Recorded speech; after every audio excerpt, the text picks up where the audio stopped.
Hey YouTube, it's your girl Kiara Overton, and I'm back today with a great video on how to save money. If you're a returning subscriber, thank you so much for watching my videos, and if you're new here, welcome. I hope you make sure that you press the subscribe button, make sure you give this video a big thumbs up, and turn on the notifications so you can keep up with great content like today's video. So today's video, I'm just about to be going over some tips on how you guys can save money forever going into 2020 and the year of 2020. Wherever you want to save some money, I got the tips for you.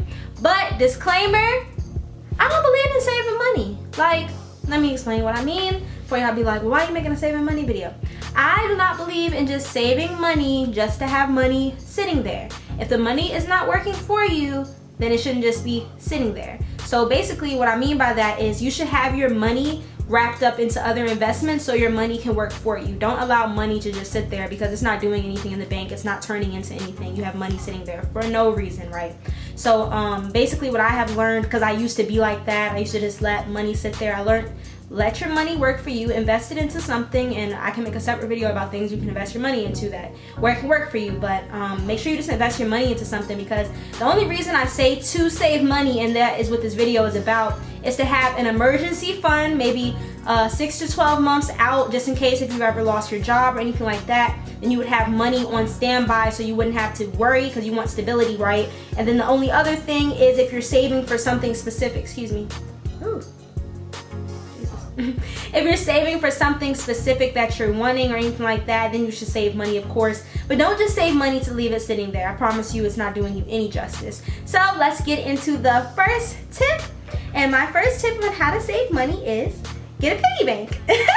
So you guys can get some type of piggy bank, and I don't literally mean it has to be a piggy bank, you know. There's different ways to be able to hold onto cash and coins and things like that. So one way that was very beneficial to me, so that I knew I wouldn't be able to touch it, is I used to put my money in a Hennessy bottle. So any alcohol bottle that has like a long what would it be?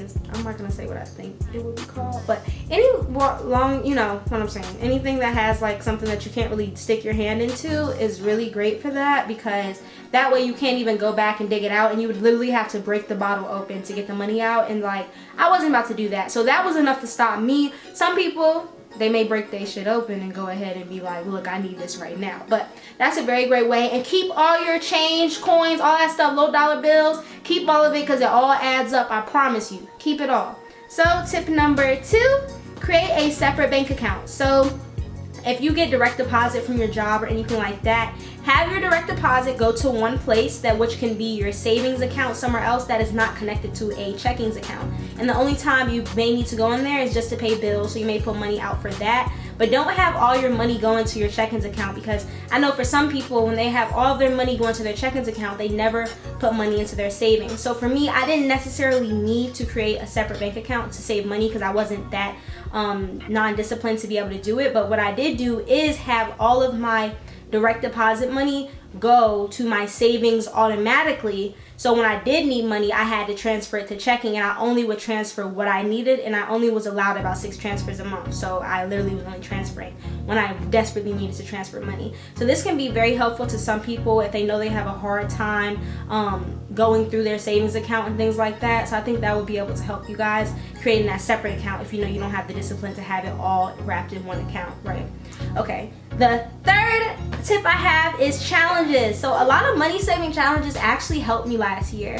So one thing I did was well, not last year, this past year. So one thing I did was like get involved with these little challenges, basically, where you can just literally go on Google and just look up money saving challenges. And one of the ones I did was basically you do whatever week you're on. So if we're in week 3 of the year, then I'm gonna put $3. If we're in week 5, then you know, put $5 for that week. Week 15, $15, week 52, $52, so on and so forth. You do it that way, and you guys never even notice how much you end up starting to save by committing to one of these challenges and keeping yourself consistent. And the week one was so great for me, because some people do like a daily challenge, which is typically a little harder, because you know, it's hard to remember things sometimes. So, but for a week challenge, it's actually easier to remember, because you're like, at some point in the week, you're gonna be like, okay, let me make sure I have this money going here. So that's very beneficial, and I'll include some maybe photos of those challenges. If I don't include the photos, then I'll definitely drop a Google link where you can go look those up.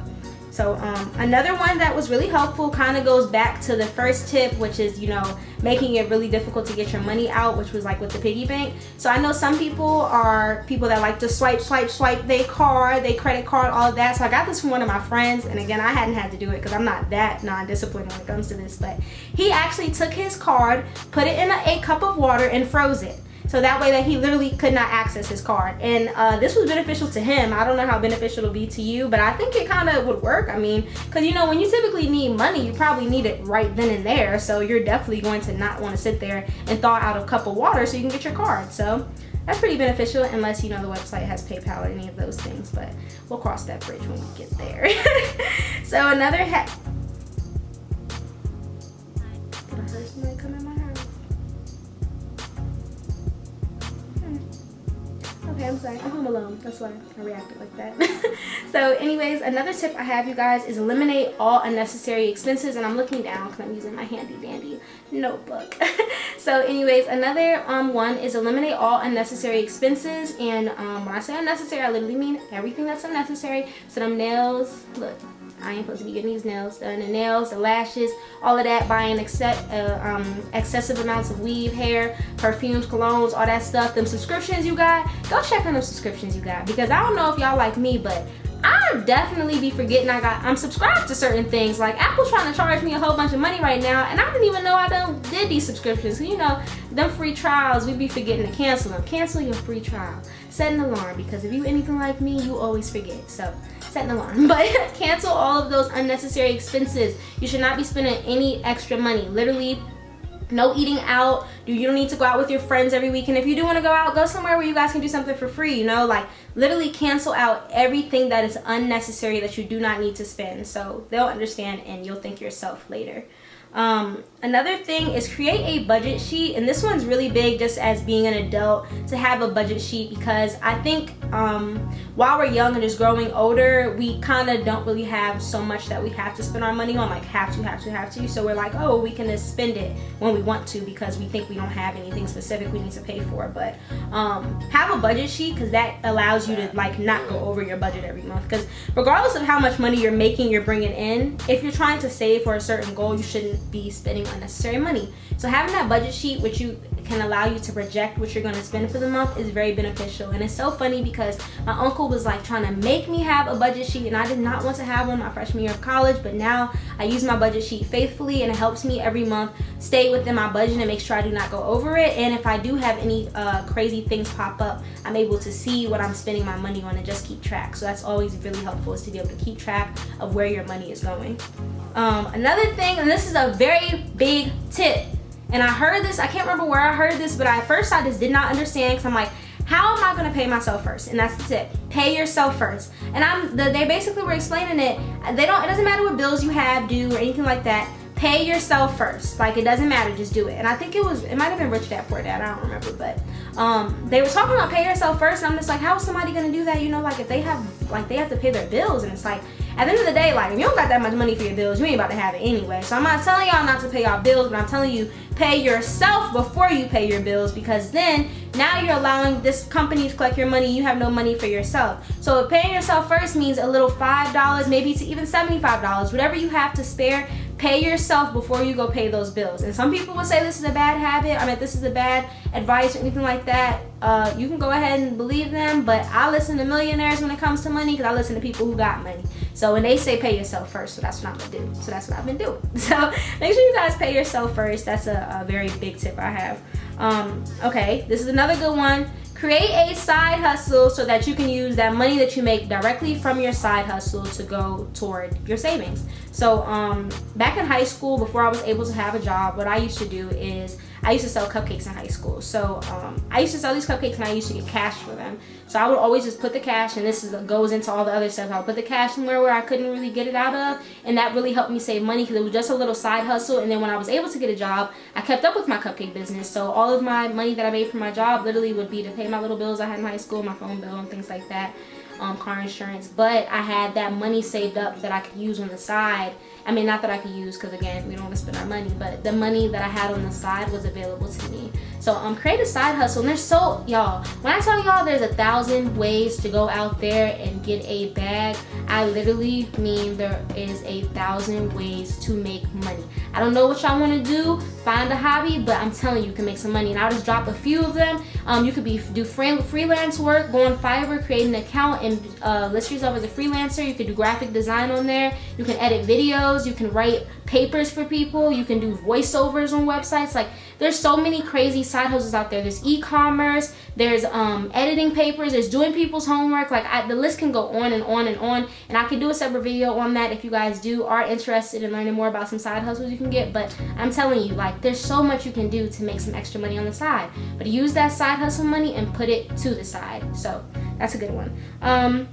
Another thing you guys want to do is, oh, and I forgot to mention this with the side hustle. With a side hustle, you also can make a lot of money selling shit that's in your room.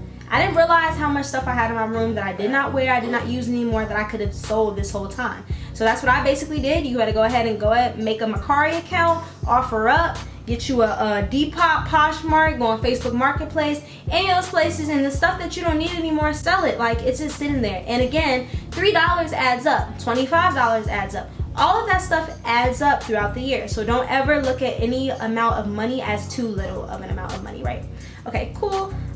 So another thing that you guys can do is take X amount of money every week and put it somewhere to the side. So what I mean when I say that is, so I use a certain app to help me do this, because I think that sometimes so when we're trying to save specific amount of money, I know for me, I would forget to go through my checking account and transfer the money over, and that's why I said I put the money straight to my savings. But I used the app that actually helped me. It took the money out of my checkings account for me every week, and I was using that app to save money, and that app was Acorns. So with that, what it was doing with my money was investing it, and you guys can watch a separate video about Acorns and things like that. But Acorns is an app that basically invests your money into the stock market. So yeah, I was using Acorns, and that was helping me a lot, and the money wasn't just sitting there at that point. So that was really great. And some more apps, now that we're stuck on the app topic, some more apps that you guys can use that will definitely help you with your finances is Albert, which is definitely going to help you keep track of the expenses, things that you're spending money on every month. I use Albert faithfully. Digit is a really great one to help you save money, and Acorns, like I said, those are 3 great apps that I would use, and even apps that will give you cash back offers. So apps like Dosh and things like that. I'll leave links for all of these apps in the description so you guys can go ahead and directly download them. And my last tip is track your spending on a notepad. So basically, you literally can go buy a notepad from the dollar store and track your spending on this notepad. So every time I would go somewhere and I would spend money, and this is basically goes back to like a budget sheet and things like that, but every time I would go somewhere and spend money, I literally would write it down on this notepad and kept it with me everywhere I went. And that way I can see what the hell I was spending money on, because I know oftentimes we're just swiping our cards, we're just handing over cash, we're not really thinking about what we're spending our money on. But again, that $2 every day adds up, that $10 every day adds up, all that stuff adds up. In the same way it adds up you taking away from, the same way it can add up bringing you more money and more value. So just keep all of these tips in mind going into 2020. If you have a savings goal, and I should have said that at the beginning of the video, make a savings goal. So if you have a certain goal that you're trying to reach of saving money like I did, which was the $10,000, then have that savings goal, and then you can work your plan that way, because then you can figure out how much you would need to save every week, every month, every quarter, however you want to go about saving the money. You can go about it in a smart way. But every time you get your hands on some cash, tuck it away. And again, if you're saving just to have that money sitting there, then no, that ain't what I'm giving you all these tips for. I'm only giving these tips for the people that need some money to have in an emergency fund, or some money because they're trying to save for something big. So thank you guys for watching my video. I hope you liked it. Make sure you give this video a big thumbs up, subscribe to the channel, and stay tuned for more content just like this. Thanks for watching. Bye.